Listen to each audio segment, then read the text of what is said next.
네, 지난해를 뜨겁게 달궜던 2차 전지 관련주, 연말에는 하락세를 보였었죠.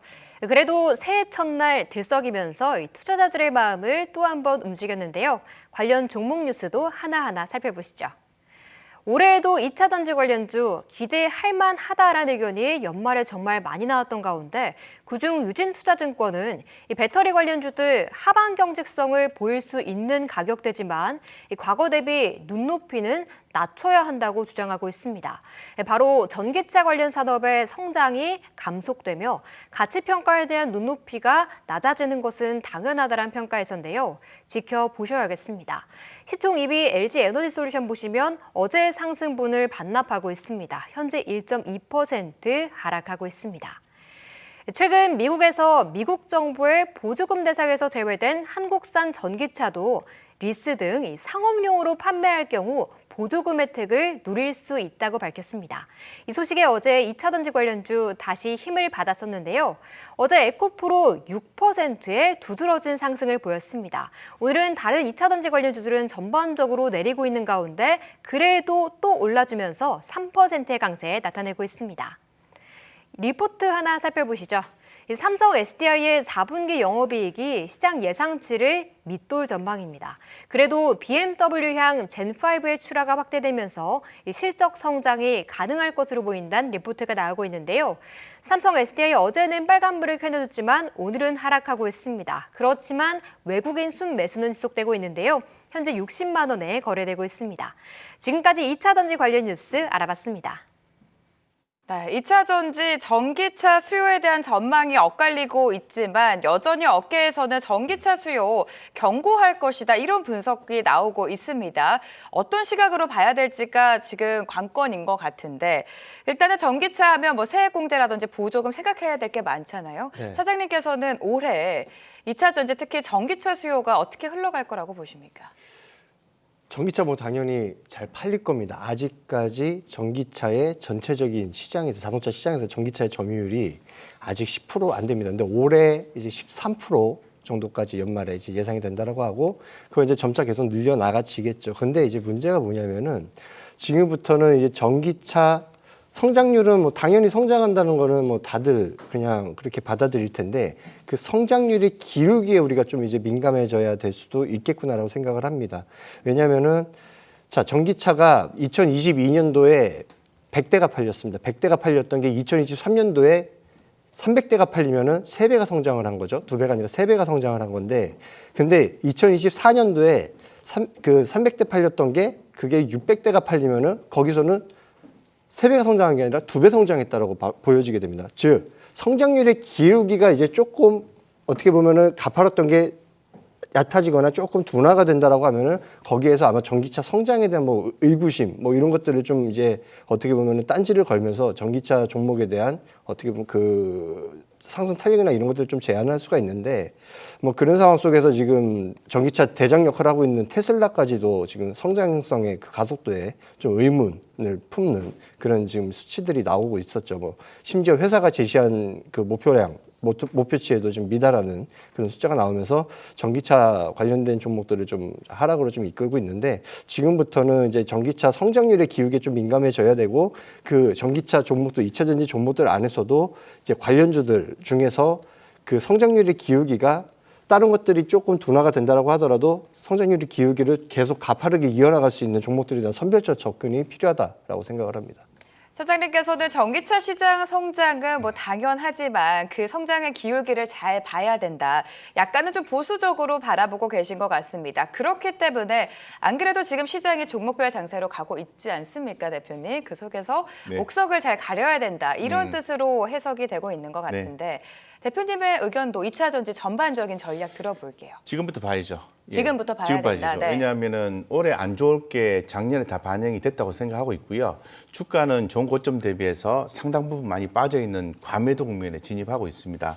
그래서 어떤 새로운 모멘텀이나 새로운 분위기의 전환을 기대를 했었죠. 그래서 전날에 미국의 그 인플레이션 감축법 적용 기준이 소폭 완화된다는 소식에 의해서 뭐 자동차 섹터라든가 2차 전지 섹터의 종목들이 아주 강하게 움직였죠. 특히나 더 포스코 케미칼 이런 종목들, 양극재 관련된 종목들의 움직임이 아주 컸다라는 부분입니다. 그래서 조금 더 이제는 좀 지금은 바로 매수하는 포인트는 아니에요. 제가 볼 때는 지금 사는 건 아닌 것 같고 이제부터 좀 더 자세하게 면밀하게 좀 봐야 된다 이렇게 말씀드리겠습니다. 기존에도 한번 말씀을 드린 것처럼 이 전기차 같은 경우에는 이제 제도적인 장치에 의해서 제도적인 정책적인 지원에 의해서 좀 움직일 수밖에 없는데요. 뭐 가장 큰 거는 기존에도 안내를 드렸습니다마는 IRA에 대한 제도의 변화가 굉장히 중요하겠죠. 두 번째는 또 유럽 쪽에 그 원자재법에 대한 부분이 또 이번 또 분기에 발표가 있습니다. 그래서 그런 내용들이 이 전기차 배터리 쪽에 영향을 많이 미칠 수가 있기 때문에 그래서 IRA 관련해서는 이제 1월에서 3월로 미뤄진다고 기 말씀을 드린 바가 있고 그리고 원자재법 관련해서는 이제 1월 달에 이번 1월 달에 이제 변화가 있을 것으로 이번 분기에 변화가 있을 것으로 보고 있기 때문에 지금부터 관심권을 놓고 좀 보셔야 되는데 적극적으로 조금 매수를 해야 되나 조금 더 적극적으로 접근하는 시점은 이번 달 말이 되지 않을까 이렇게 생각하고 있습니다. 좋습니다. 2차 전지와 관련해서 지금이 매수의 기회다라는 대표님의 의견 들어봤습니다. 지금 당장보다는 종목별 흐름을 살펴본 후에 이번 달 말에 좀 담아보자라는 전략을 구체적으로 세워주셨는데요. 어떤 종목을 가지고 오셨는지 2차 전지와 관련해서도 오픈해 보도록 하겠습니다. 자, 차장님의 종목입니다. 대주전자 재료를 가지고 오셨는데 오늘 또 긍정적인 리포트가 나왔어요. 실리콘 첨가 비율의 상승으로 올해 4분기부터 실적 성장이 예상이 된다. 실리콘과 관련한 이야기 중점을 둔 것 같은데 자세하게 들어볼게요. 뭐 대주전자 재료가 원래 이것저것 굉장히 많이 하는 회사입니다. 뭐 진짜 전극력 페이스트 그쵸, 팔고 네. 실버 파우더에 뭐 디스플레이 형광체까지 상당히 원래는 상당히 클래식한 전자 재료들을 만들다가 2차 전지 산업이 좀 커지면서 국내에서 유일하게 지금 음극재에 들어가는 실리콘 산화물을 생산을 하고 있습니다. 양산을 하고 있고요.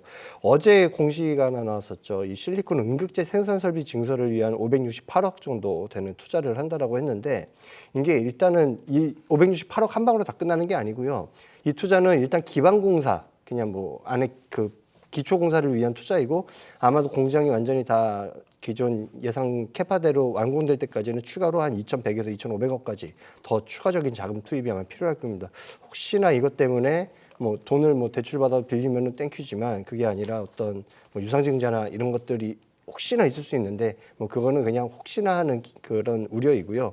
근데 이 실리콘 음극재 쪽 같은 경우에가 지금 아직 초창기입니다. 이걸 쓰는 차들이 몇 대 없습니다. 뭐 포르쉐 타이칸, BMW iX 시리즈들 뭐 이런 것들이 있는데 근데 점차 이 고성능 이런 차량들에서 워낙 반응이 좋다 보니까 이 실리콘 음극재를 쓰고자 하는 지금 수요가 지금 계속 늘어나고 있다. 지금 포드 같은 경우도 그 적용 검토 중에 있고 그리고 일단 동사 실리콘 음극재 같은 경우는 지금 현재 기준으로 LG 에너지 솔루션에 전량 납품이 들어가고 있는데 향후에 LG하고 GM이 합작 배터리 법인인 얼티엄 샌즈 이 공장이 이제 미국에 지금 짓고 있는데 이게 올해 하반기부터 본격 가동이 들어가게 된다고 하면은 이 실리콘 음극재에 대한 LG 에너지 솔루션 향 그런 니즈도 좀 늘어날 것이다라고 보여집니다. 그래서 관련 매출이 지금 빠른 성장이 가시적일 것으로 보여지고 그것 때문에 좀 설비를 늘리고 있는 것이다라고 보시면 되고 실리콘 음극재 얘기가 나오면은 딱 이 종목이다라고 생각을 하시고 대응하시면 될 것 같습니다. 실리콘 음극재를 보신다면 대주전자 재료를 빼놓을 수가 없습니다. 어제 또 긍정적인 리포트가 나왔고 뉴스도 나왔죠.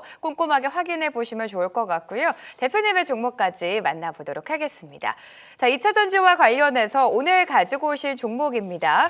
LG 에너지 솔루션 가지고 오셨는데 오버행 이슈에 대한 질문을 좀 드리고 싶어요. 이 부분은 어떻게 해소하면 좋을까요? 1월 27일이죠. 네. 1월 27일 날 부담이 됩니다. 부담이 되기 굉장히 때문에 부담되죠. 네. 지금 주가 많이 빠져 있기 때문에 관심권을 넣고요. 조금 더 비싸게 살 수도 있고 싸게 살 수도 있는 그런 구간이지 않겠나 생각이 드는데 1월 27일이 지나야 됩니다. 지나고 난 뒤에 대응하시면 되는데 여러분도 잘 아시는 것처럼 지금 이제 1월 15일부터는 본격적인 실적 발표 시즌에 들어가게 되는 거거든요. 그래서 배터리 셀 업체들의 전반적인 실적을 좀 봐야 됩니다. 그래서 4분기 프리뷰를 봤을 때는 LG 에너지 솔루션 같은 경우에는 컨센서스를 크게 좀 하회할 것으로 보고 있습니다. 그런 부분이 있고요. SK온 같은 경우에도 적자가 확대된다는 측면을 고려한다면은 실적 발표한 후에 대응하는 게 맞겠죠. 더불어서 우리 앵커님께서 아주 중요한 지적을 해주셨는데요. 우리 사주 500 이슈가 790 292만 5천 주예요. 그래서 전체적으로 우리 사주가 한 3.39% 정도 되는데 네. 이 부분이 이제 매도가 나올 가능성이 있고 그렇죠. 이 부분에 의해서 공매도가 또 출회가 될 수 있다라는 부분을 염두에 두시면 되겠습니다. 따라서 현재 시점에서는 관심권에 넣고 보시고요. 1월 27일 이후에 저점을 잡아서 이제 수급이 들어와주고 주가가 우상향 패턴으로 그림이 나와준다면 그때 공략을 하면 아주 좋은 플레이가 될 수 있을 것 같다 말씀드리겠습니다. LG에너지솔루션은 뭐 어떤 기업이고 어떤 호재가 있는지 많은 투자자분이 알고 계실 것 같습니다. 지금 가장 중요한 건 지금 오버행 이슈인 것 같은데요. 오버행 이슈 공매도에 대한 우려가 있습니다만 1월 27일을 기점으로 그 후의 흐름을 보고 전략을 세워보자라는 말씀 들어봤습니다.